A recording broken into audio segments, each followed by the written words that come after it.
Crime victims are beginning to be heard in court when the criminal is being sentenced. But what happens when the criminal comes up for parole? Can the victim still be heard? As John Beatty shows us, the district attorney has come up with a unique way for victims to be sure their hurt will be heard, even years from now.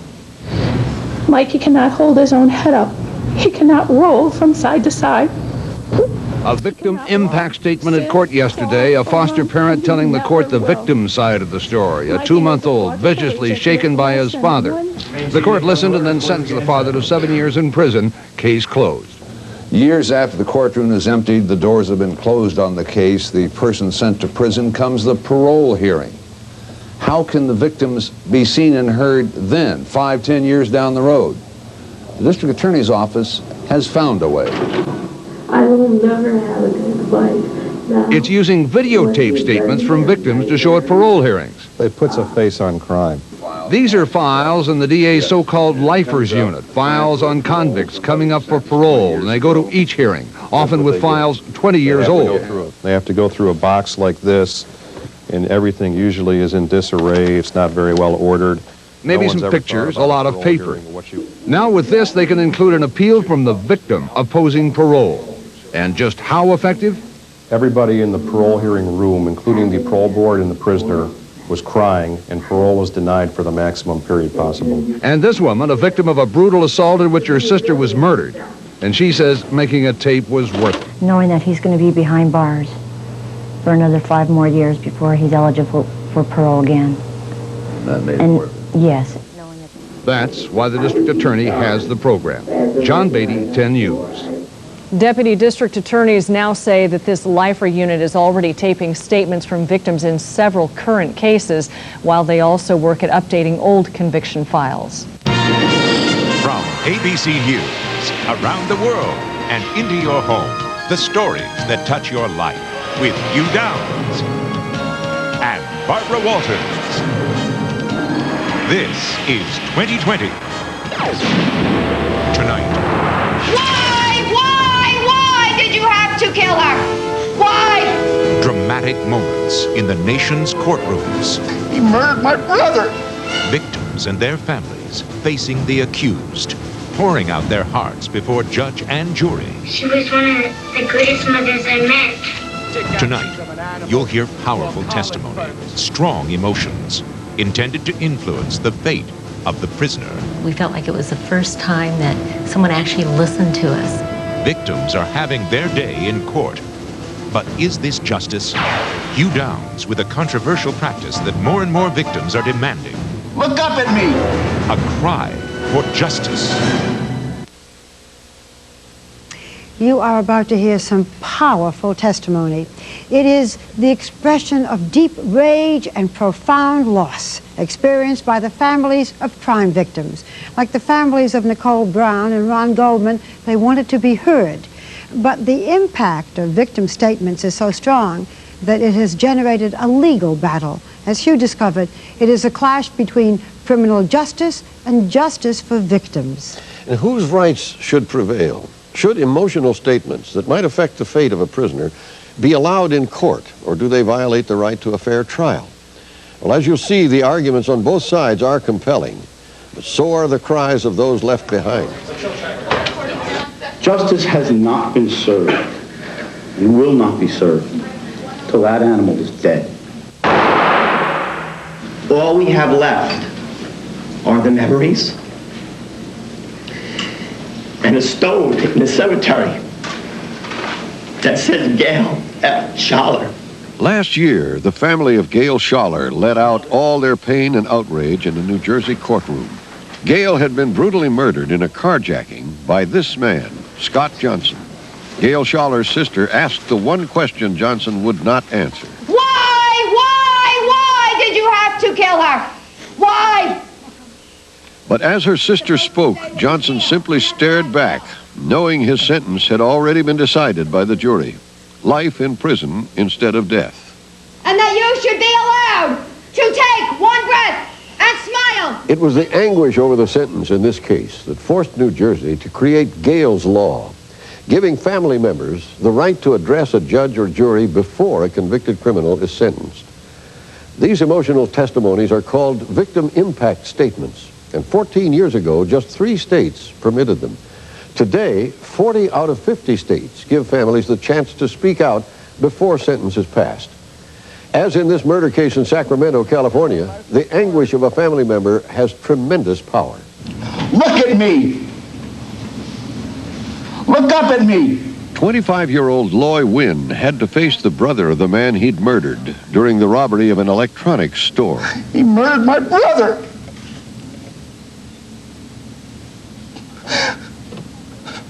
I'll never see him ever again. The judge sentenced Wynn to life without parole. And in a Virginia courtroom, Linda Cavazos described to a jury the pain of living without her husband, a state trooper who had been shot to death by this man, Lonnie Weeks. It's not fair that you can go on with your life when your husband has no life.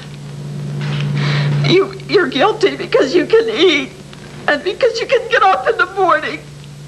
After deliberating 7 hours, the jury sentenced Lonnie Weeks to death in Virginia's electric chair. One of the most moving victim impact statements came at the Los Angeles trial of Mark Thornton, who was convicted of murdering 33-year-old Kelly O'Sullivan in a carjacking. As the jury considered whether Thornton would live or die, they listened to Kelly's 6-year-old son on the witness stand. And how much pain he put me into with my family. Even my mom, even though she's not alive. It's really sad for my family because she was one of the greatest mothers I met. Thornton is now on death row. Terrible as the pain of crime victims can be, the growing movement for their rights has many legal experts worried. At issue is our fundamental right to a fair and impartial trial. Should the sentences meted out to criminals really be influenced by victim families who have such a personal stake in their punishment? Elizabeth Semmel is a board member of the National Association of Criminal Defense Lawyers. When someone has suffered as horribly as many of these individuals have, we should not expect them to be rational, to be objective, or to be emotionless.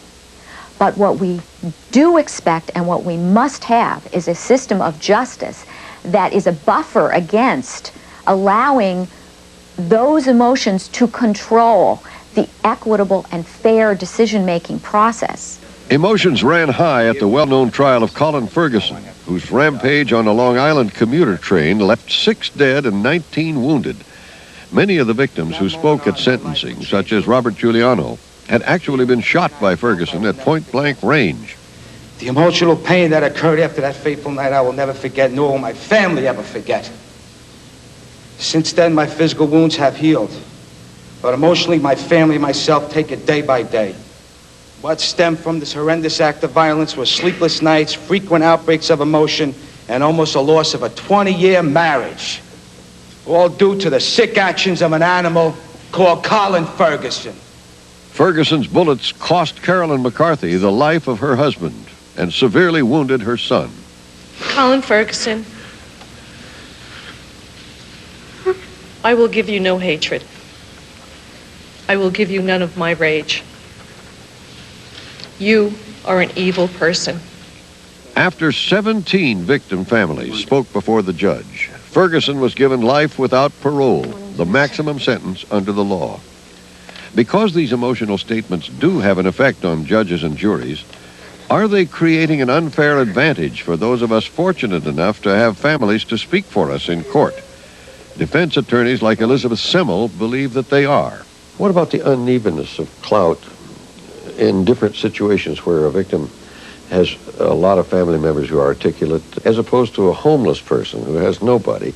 Are we in danger of creating a separate class of defendants in this case? I think that's one of the most anti-democratic aspects of the victims' rights movement. The notion we start with is that all lives are worthy, that the life of a conductor, if lost, is worth no more or less than that of a homeless person. So it is very, very dangerous when the focus turns from what should this defendant suffer or pay for his crime to how much do we value the life of this victim as opposed to that victim. But in spite of these concerns, advocates for victims' rights are taking impact statements one step further. In September of 1994, Paul Richard Garrison entered the house of 74-year-old Mary Chandler in a San Diego suburb. Garrison systematically robbed her of her jewelry and then strangled her to death. We walked up the stairs, and when you turn that corner and you see, your mother lying on the bed, face down with a belt around her neck. Karen Vicker, together with her two sisters, Sharon and Lori, sorted through the aftermath of their mother's ransacked home. Then, in the courtroom 2 months later, they were forced to watch their mother's killer attempt to make the best deal he could with a plea bargain. We went away from that whole experience saying, how is it the criminal justice system? What about the victim's justice system? Is there such a thing? No. But in this case, the San Diego District Attorney offered the Chandler family an opportunity no one in the country had been given before. Karen Vicker. The chance to record their victim impact statements on videotape, not for a judge or jury, but for a parole board which will meet 25 years in the future to consider Garrison's release. Don't ever plan to walk out of that prison alive. I will see to it that you will never be allowed to return to society again. It took everything in you to stand up there and face him, but it was almost a release, and we felt like it was the first time that someone actually listened to us. If this could possibly stop Paul Richard Garrison from ever being paroled, we've saved some family in the future from going through what we have gone through. Influencing a parole hearing is the only option left for victim families who never made impact statements at the original trial. This past August, Patty and Edwin Rodriguez decided to join their family at the district attorney's office in San Diego and record the victim impact statements they never realized they could make 12 years ago. Good. The lives of the Rodriguez family were shattered in June of 1984 when their youngest daughter, Sandra, was murdered by a trusted family friend, Alberto Ruiz, a kind of big brother whom the family had nicknamed Beto. By recording their statements on videotape today, the family did not have to appear at the prison where Ruiz's parole hearing took place in November. Facing the video camera, Sandra's mother, Elizabeth, addresses the parole board. 12 years ago, I had 3 children. Now I'm missing one, because one takes life away from me. I'm very, very, very, very sad.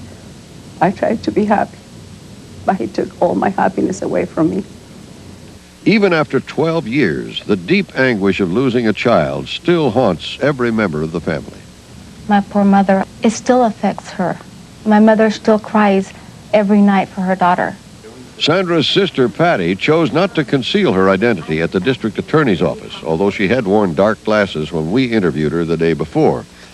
Both Patty and her brother were there on the June evening when Beto paid 2 visits. The first to catch up on old times, the second when he returned in the middle of the night and ended Sandra's life. I fell asleep in my bedroom. A door slams and my sister's leaning on the wall and screams out, "Beto has killed me," and then falls. I was there next to her. At that moment, I saw her take her last breath. She was wearing a white t-shirt, so you can imagine that sight. To be honest with you, when I saw her bleeding on the floor, I didn't realize how much blood there was until I felt the warmth in my feet. There was an immense puddle. How easy or how difficult will it be for you to record this victim impact statement tomorrow? Regardless of how hard it is, I will stand up and I will speak out, because if she is being stabbed 21 times, had the strength to get up and tell me what happened, God, I have the strength to get up and tell the world why I think he should stay there.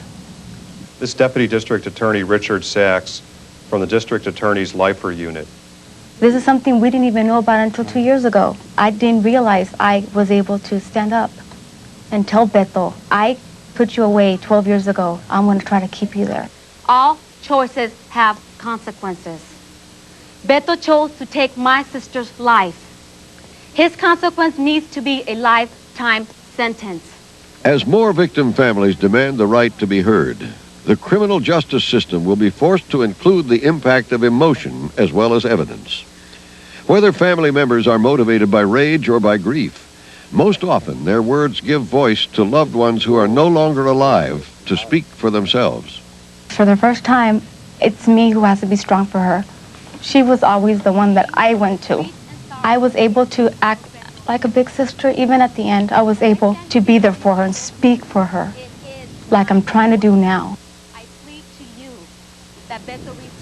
Hugh, I understand that Beto just came up for parole after 12 years. What happened? Well, it was November 7th, and he was denied parole. It'll be another 3 years, at least partly as a result of the victim impact statement. Is that why the victims, it's not just at the time of the trial, but it's the parole as well? That's why they're so anxious to make these statements? Yeah, there are two reasons that motivate families of victims. And one may be revenge, and you can understand in view of their pain. Another, perhaps more lofty motivation is a community service of making sure that a parole board gets a chance to see what that emotion is and maybe not release somebody back to the streets who will repeat the same crime. This is not just in murder cases. No, any real victims, burglary, assault, rape, and then there's somebody to speak for the victim. If they have survived, they can do it themselves. And about 80% of states now have provisions for victim impact statements. Important. Thank you, Hugh. For nearly 3 decades, the San Diego District Attorney's Office has sent assistant DAs to parole hearings for lifers who are sentenced locally. Now they're also sending videotapes. They are made by the victims or surviving relatives, and they can carry an emotional wallop. Nobody knows the horror and the nightmares that I go through. I didn't do anything for him to do this to me. Paralysis has confined Patty Hopkins to her bed ever since she was shot 17 years ago. After viewing her videotape at a hearing, the parole board denied an early release for Hopkins' main attacker.